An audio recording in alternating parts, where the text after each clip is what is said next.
Good morning. तो आज हम लोग स्टार्ट करते हैं पोइट्री से लेसन 2 पार्ट 2। ठीक है। पाठ का उद्देश्य है प्राचीन भक्ति पदों के द्वारा पठन और लेखन कौशल की वृद्धि करना। मतलब जो ओल्ड भक्ति पद है उसके द्वारा पठन मने पढ़ना, लेखन मने लिखना, लिखने का जो कौशल है, कौशल मने स्किल्स, इसको बढ़ाना, वृद्धि करना मने बढ़ाना, और प्राचीन साहित्य की जानकारी प्राप्त करना। जो एंशियंट हिस्ट्री है साहित्य की, उसके बारे में नॉलेज प्राप्त करना। और एक प्रकार की भक्ति होती है जिसे माधुर्य भक्ति कहते हैं, उसके बारे में जानना।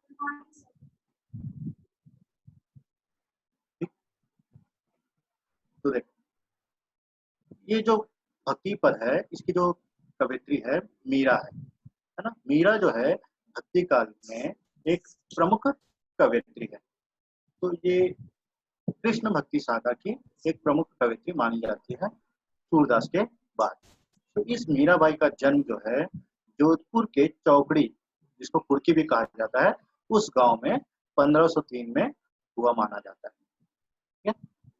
13 वर्ष की उम्र में मेवाड़ के महाराणा सांगा, जिन्हें संग्राम सिंह भी कहते हैं, महाराणा सांगा के कुंवर, कुंवर मने उनके पुत्र भोजराज से उनका विवाह हुआ। तो 13 साल की उम्र में, बहुत छोटी उम्र में ही उनका विवाह कर दिया गया। किसके साथ? महाराणा सांगा के पुत्र भोजराज के साथ। ठीक। तो उनका जो जीवन है स्टार्टिंग से ही दुखों की छाया में ही बीता। तो उनके जीवन में बहुत सारे दुख आए हैं।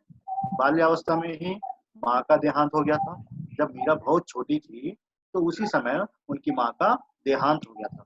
देहांत मैंने मृत्यु, उनकी मृत्यु हो गई विवाह के कुछ बाद। और जब उनका 13 साल की उम्र में विवाह किया गया था तो विवाह के कुछ साल बाद ही पति की मृत्यु हो गई, फिर उनके पिता की मृत्यु हो गई, और एक युद्ध में उनके जो ससुर हैं, ससुर कौन? महाराणा सांगा, है ना, ये सांगा की भी मृत्यु हो गई। ठीक।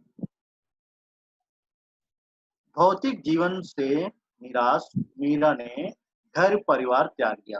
तो जब उनके जीवन में दुख आने लगे तो इस भौतिक जीवन को उन्होंने ठीक नहीं समझा और उसने अपना घर और परिवार सब कुछ त्याग दिया और एक सन्यासिनी बन गई और वृंदावन में डेरा डाल पूरी तरह गिरधर गोपाल कृष्ण के प्रति समर्पित हो गई। और कहाँ चले गई? वृंदावन चले गई। ये वाला प्लेस याद रखना, वृंदावन। इस वृंदावन में जाकर अपना मैक्सिमम जो टाइम है, अपना जीवन जो है वहां पर बिताई। और वहां पर एक कृष्ण मंदिर में, कृष्ण के मंदिर में, है ना, कृष्ण के कई नाम से वो लोग जानते हैं, जैसे गिरधर गोपाल कृष्ण, उनके प्रति पूरी तरह समर्पित, डेडिकेट हो गई। ठीक है। मतलब अपना जो बाकी जीवन है उन्हीं की भक्ति में ही बिताने लगी। ठीक। यह है मीराबाई का चित्र।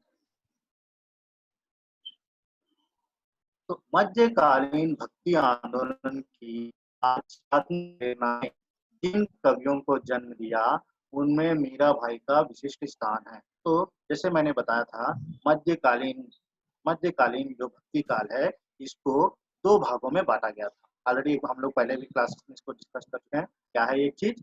सगुण भक्ति द्वारा और निर्गुण भक्ति द्वारा, है ना। सगुण भक्ति, निर्गुण भक्ति। इस सगुण भक्ति को फिर 2 भागों में बांटा गया था, राम भक्ति और कृष्ण भक्ति। तो उस कृष्ण भक्ति शाखा की एक प्रमुख कवियत्री है। तो ये जो किस काल की बात है? ये मध्यकालीन भक्ति आंदोलन की बात है। उसमें जो है मीराबाई का एक विशिष्ट स्थान था। इनके पद, जो इनके पद हैं, पूरे उत्तर भारत सहित गुजरात, बिहार और बंगाल तक प्रचलित हैं। तो इनके पद इतने प्रचलित माने इतने फेमस हैं कि उत्तर भारत माने नॉर्थ इंडिया के साथ साथ गुजरात, बिहार और बंगाल में भी प्रचलित है, फेमस है। मीरा हिंदी और गुजराती दोनों की कवियत्री मानी जाती है।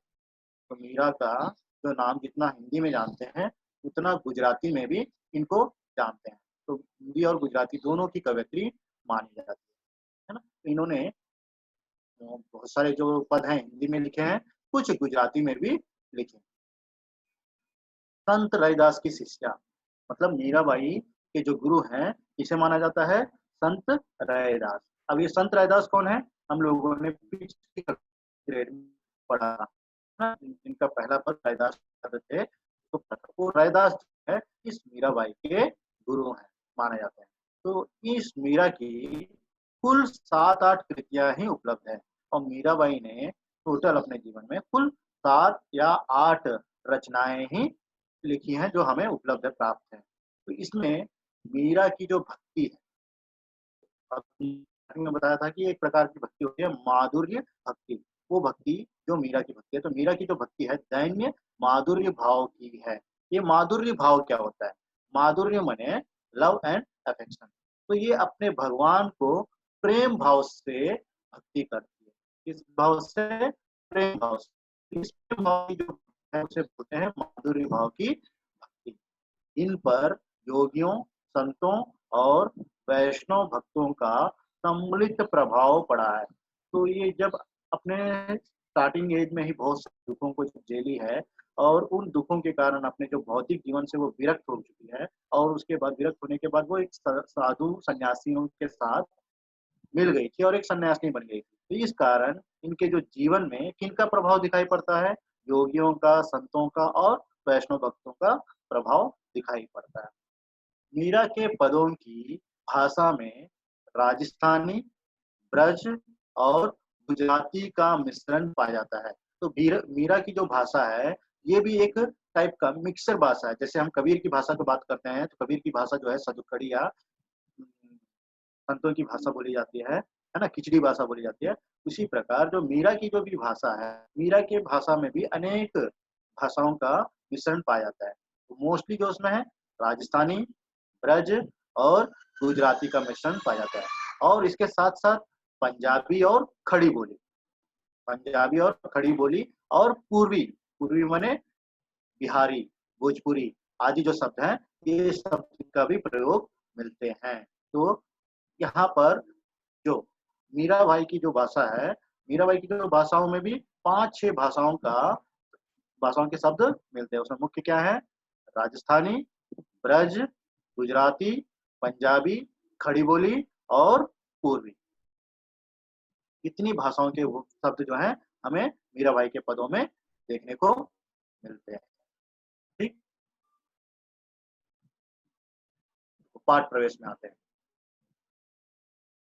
कहते हैं पारिवारिक संतापों से मुक्ति पाने के लिए मीरा घर द्वार छोड़कर वृंदावन में जा बसी थी।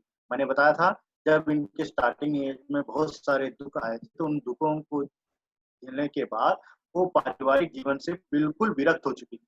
विरक्त होना माने कुछ उसे छोड़ चुकी थी, है ना? छोड़ने के बाद उससे मुक्ति पाने के लिए, मोक्ष पाने के लिए वो मीरा घर द्वार छोड़ दी और कहाँ पर आकर रहने लगी? वृंदावन में। ये प्लेस इंपॉर्टेंट है। मीरा कहाँ पर अपना पूरा जीवन बिताने लगी? वृंदावन, है ना? और कृष्णमय हो गई। कृष्णमय यानी कृष्ण के प्रति डेडिकेट हो जाना, कृष्ण के प्रति समर्पित हो जाना, है ना? तो वो इसे कृष्णमय कहते हैं। तो कृष्णमय हो गई मतलब किसके प्रति समर्पित हो गई? कृष्ण के प्रति। अपने आराध्य जो है उनके जो गॉड हैं, भगवान हैं, उनके प्रति वो पूरी तरह से समर्पित हो गई। मतलब उनका जीवन का एक ही लक्ष्य है, कृष्ण। इनकी रचनाओं में इनके आराध्य, आराध्य माने जिनकी पूजा की जाती है। तो जो मीरा किसकी आराधना करती है? कृष्ण की। तो कृष्ण जो है इनके आराध्य हैं। जिनकी आराधना की जाती है उन्हें क्या कहते हैं हम? आराध्य कहते हैं। जिनकी आराधना की जाती है उन्हें क्या कहते हैं हम? आराध्य। तो इनकी रचनाओं में इनके आराध्य कौन है? कृष्ण। इस शब्द का मीनिंग क्या है? आराध्य कृष्ण। कहीं निर्गुण निराकार ब्रह्मा, कहीं सगुण साकार। निर्गुण और सगुण के बारे में जानते हैं। निर्गुण जिसका कोई रंग रूप आकार नहीं होता, सगुण जिसका रंग रूप आकार होता है। तो इनकी जो भक्ति में इनके जो आराध्य हैं कृष्ण हैं, कहीं निर्गुण भी होते हैं, मतलब जहाँ निर्गुण मतलब जिनके गॉड का कोई रंग रूप आकार नहीं होता, तो वहां पर किसी रंग रूप आकार का वर्णन नहीं किया। तो उन्होंने निराकार, निराकार माने बिना आकार के, है ना? ब्रह्म, ब्रह्मा, है ना? जो अनंत है। कहीं सगुण, सगुण माने आकार के साथ, साकार गुणों के साथ, साकार, साकार माने आकार के साथ।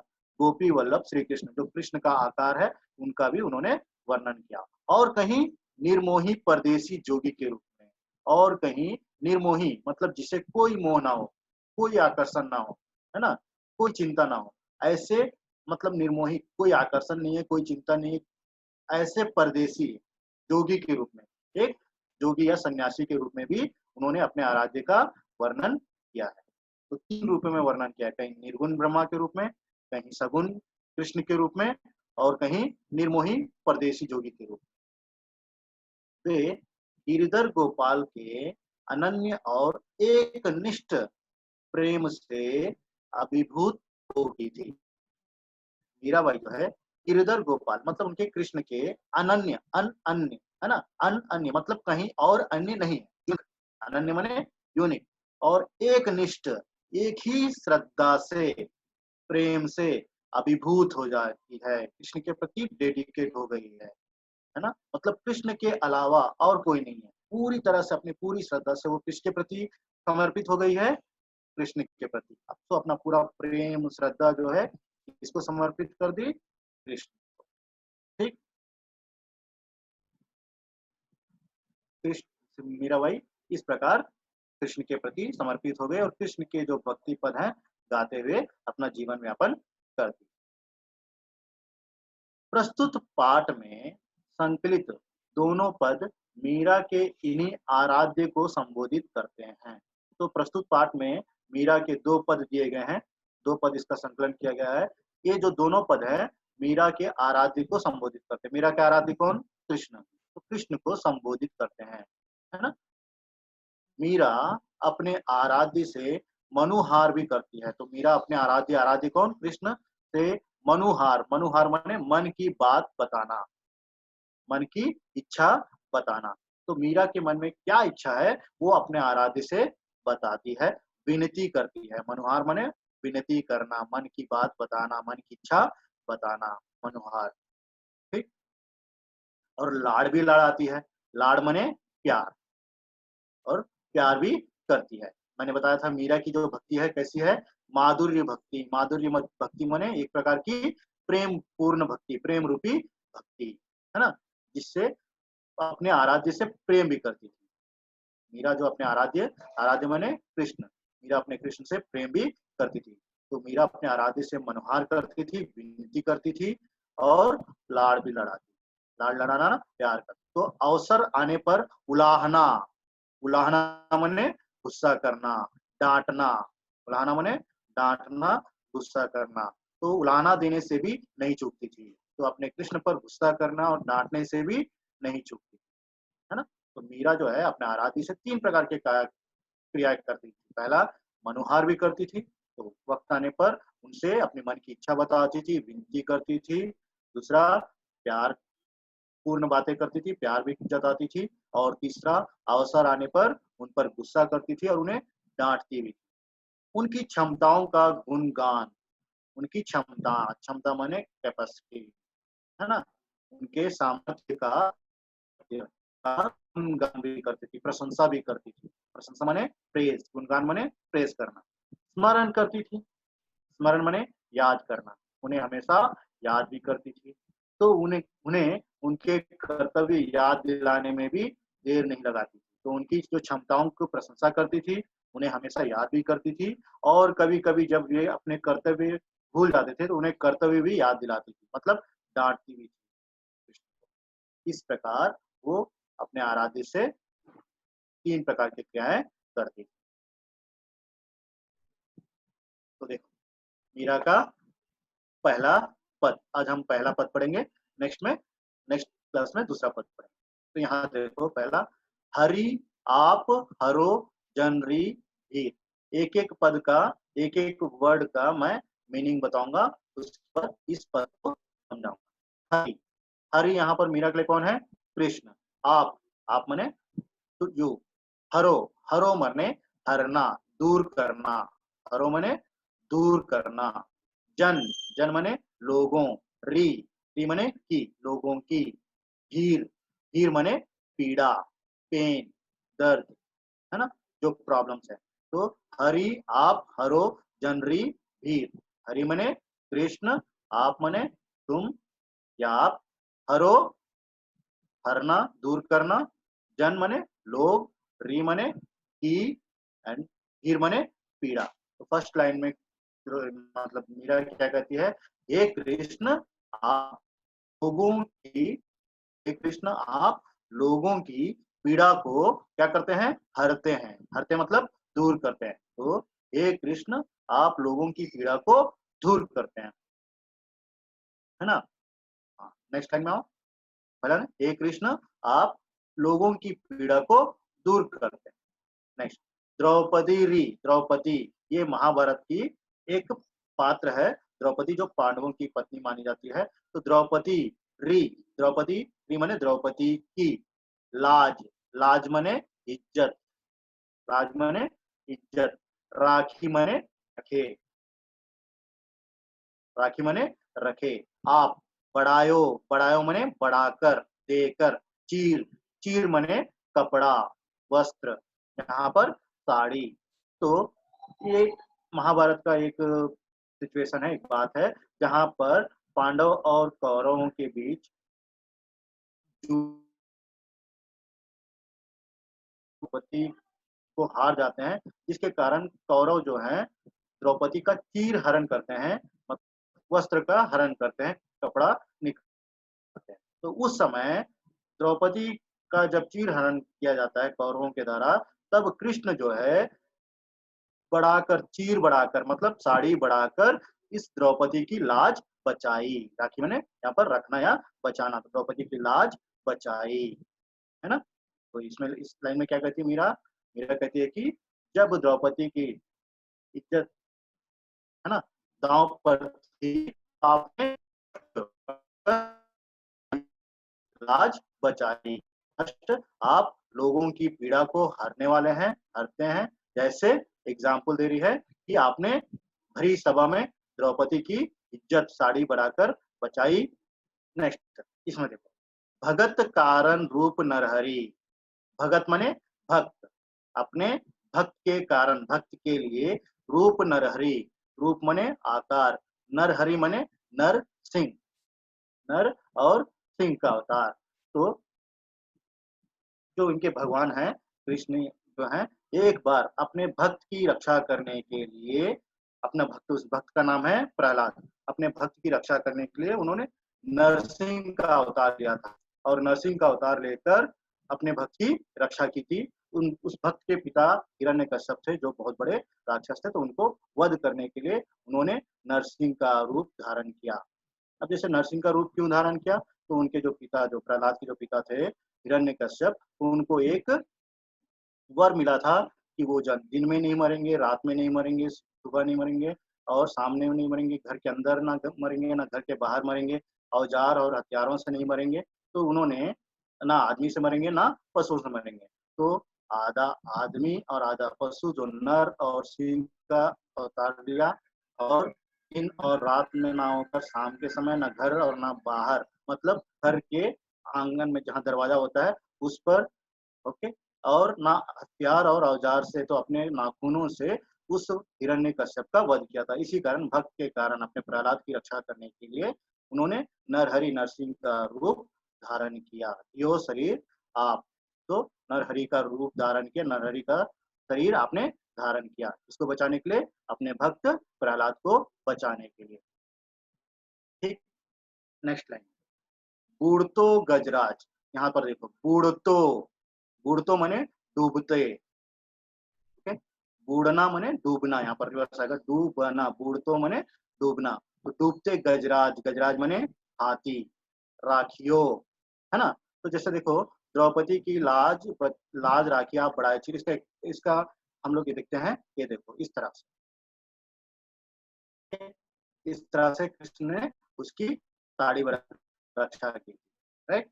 नेक्स्ट, भगत कारण रूप नरहरि धरियो, यो शरीर आप शरीर, इसका देखते हैं। तो कैसे उन्होंने अपने भक्त की, यह है भक्त प्रहलाद, उनके पिता हिरण्यकश्यप, तो इनकी, इनका जो वध उन्होंने नरसिंह के रूप में, ऐसा नरहरि रूप धारण करके उन्होंने इनका वध किया था और अपने भक्त की रक्षा की। ठीक, अब तीसरा, बूढ़ तो गजराज राखियो, तो डूबते हुए गजराज मने हाथी को उन्होंने राखियो मने बचाया, काटी कुंजर पीर, है ना। मगरमच्छ जो है, कुंजर माने हाथी, मगरमच्छ जो है एक बार एक हाथी को पकड़ लेता है और उसे पानी में खींचता है, जिसके कारण हाथी जो है डूबने लगता है। और वो हाथी जो है इनके कृष्ण के भक्त थे, है ना? तो किसी शापवश वो हाथी का रूप धारण कर ज़मीन में थे, तो जब वह पानी पीने जाता है, तो मगरमच्छ जो है उसके पैर को पकड़कर खींचने लगता है पानी में। तो अपने भक्त की रक्षा करने के लिए, उस हाथी की रक्षा करने के लिए विष्णु जो है दौड़ते हुए आ जाते हैं। तो उड़ते गजराज राखियो काटे कुंजर पीर, हाथी की रक्षा करने के लिए, गजराज की रक्षा करने के लिए आपने, ओके, मगरमच्छ की रक्षा करने के लिए आप उस डूबते हुए हाथी को बचाने के लिए दौड़ पड़े थे। देखिए कैसे, ये है, ये हाथी है ना, मगरमच्छ जो है उसका पैर पकड़कर अंदर खींच रहा है, तब इसकी रक्षा करने के लिए वे दौड़ते हुए आ गए। तो इस प्रकार मीरा जो है कई एग्जाम्पल देती है, उदाहरण देती है कि आप इस तरह लोगों के पीड़ा को हरते हैं, है ना? तो इस प्रकार वो कृष्ण से एक विनती भी करते हैं, वो इस लाइन में है, क्या विनती करते हैं? दासी मीरा लाल गिरधर, ये जो दासी है जिसका नाम मीरा है, ये इस गिरधर, लाल गिरधर कृष्ण जो है गिरधर हैं, इस कृष्ण और गिरधर जो है उसकी दासी है। मीरा कौन है? इस कृष्ण की दासी है। हरो हमारी भी, जब मैं, ये मीरा तुम्हारी दासी है, या लाल गिरधर माने कृष्ण की दासी है, यानी तुम्हारी दासी है, तो हम हरो हमारी भी, तो हमारी भी पीड़ा दूर करो। आप लोगों की पीड़ा दूर करते हैं, आप लोगों की पीड़ा दूर करते हैं। जिस प्रकार आपने द्रौपदी की वस्त्र बढ़ाकर लाज बचाई, अपने भक्त प्रहलाद की रक्षा करने के लिए नरहरि नरसिंह का रूप धारण किया और डूबते हुए हाथी को बचाने के लिए दौड़ पड़े, तो ये जो मीरा है, जो तुम्हारी दासी है, तो इसकी भी पीड़ा को दूर करो। इस प्रकार वो विनती करती। ठीक, हाँ सर। इस आप कोई डाउट है तो पूछो। इसमें देखो फिर से कोई डाउट। सर मुझे एक बार थर्ड लाइन समझाइए ना। Line, third line. भगत कारण, हाँ भगत कारण ना, भगत कारण रूप नरहरि दियो आप शरीर। तो देखो पुराणों में जो प्रहलाद नाम का एक भक्त रहता था, जिसके पिता तो हिरण्यकश्यप थे, वो तीनों लोगों पर शासन करता था और राक्षस था, और लोगों से ये चाहता था कि लोग उसकी पूजा करें।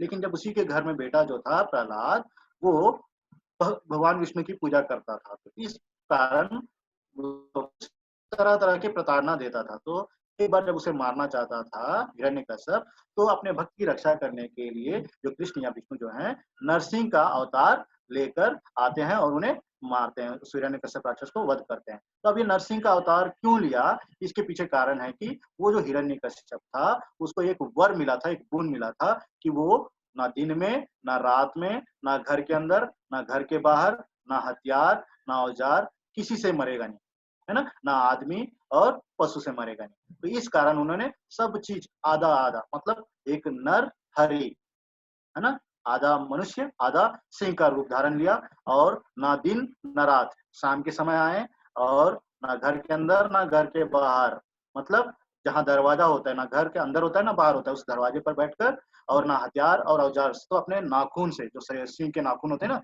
उस नाखून से उन्होंने उस हिरण्यकश्यप का वध किया था। तो यहाँ पर अपने भक्त की रक्षा करने के लिए उन्होंने किस रूप को धारण किया? नरसिंह का रूप धारण किया। देखो, राइट, यहाँ पर देखो, ये ना दिन है ना रात है, ना मनुष्य है ना पशु है, तो आधा सिंह और मनुष्य, ना औजार ना हथियार, तो अपने हाथों के नाखून से इन्होंने इसका वध किया था। ये भक्त प्रहलाद जो है इनकी रक्षा करने के लिए। ठीक, और कोई डाउट? सर मुझे लास्ट लाइन समझ में नहीं है। ये लास्ट है ना, तो ये दासी कौन है? मीरा है। तो मीरा ये 3 उदाहरण देती है, पुराणों से ये 3 उदाहरण देती है। पहले लाइन में क्या बोलती है? बोलती है कि आप सब लोगों की पीड़ा दूर करते हो, है ना। मीरा को शिकायत है कृष्ण से, शिकायत, है ना। तो आप बोलती है कि आप सभी लोगों की पीड़ा हरते हो। पीड़ा हरना माने पीड़ा दूर करते हो, उनके कष्ट दूर करते हो। आपने द्रौपदी का कष्ट दूर किया, एक उदाहरण दी। बोलती है आपने भक्त प्रहलाद का कष्ट दूर किया, दूसरा उदाहरण दी और बोलती है कि आपने डूबते हुए हाथी को बचाया। तीसरा उदाहरण दी, फिर बताती है कि मैं मीरा तुम्हारी दासी हूँ। मैं मीरा कौन हूँ? तुम्हारी दासी हूँ। मतलब अपना पूरा जीवन किसको समर्पित कर दी? तुम्हें समर्पित की दी। ऐसी मीरा तुम्हारी जो दासी है और उसकी जो पीड़ा है, उसका जो कष्ट है, कौन दूर करेगा? तुम करोगे। तो मेरी कष्ट तुम दूर करो, है ना? विनती करती है। जब आपने इन सब का कष्ट दूर किया तो मेरे भी कष्ट को दूर करो, है ना? क्योंकि ये मीरा जो है तुम्हारी दासी है, तुम्हें अपना मानती है, तुम्हारे प्रति समर्पित हो गई है। तो इसके भी जो कष्ट है, हरो मारी, मारी माने मेरी, भीर माने कष्ट, मेरे भी कष्ट को हरो माने दूर करो, है ना? क्वेश्चन करती है, राइट? हाँ सर। और कोई डाउट? सर लाल गिरधर का मतलब कृष्ण है। हाँ, लाल गिरधर सब कृष्ण है। लाल गिरधर जो जो नाम लेती है, गोपाल, है ना, सब कृष्ण है। ठीक है सर। क्लियर? Yes sir. कोई डाउट किसी को? नहीं सर, क्लियर। अब आते हैं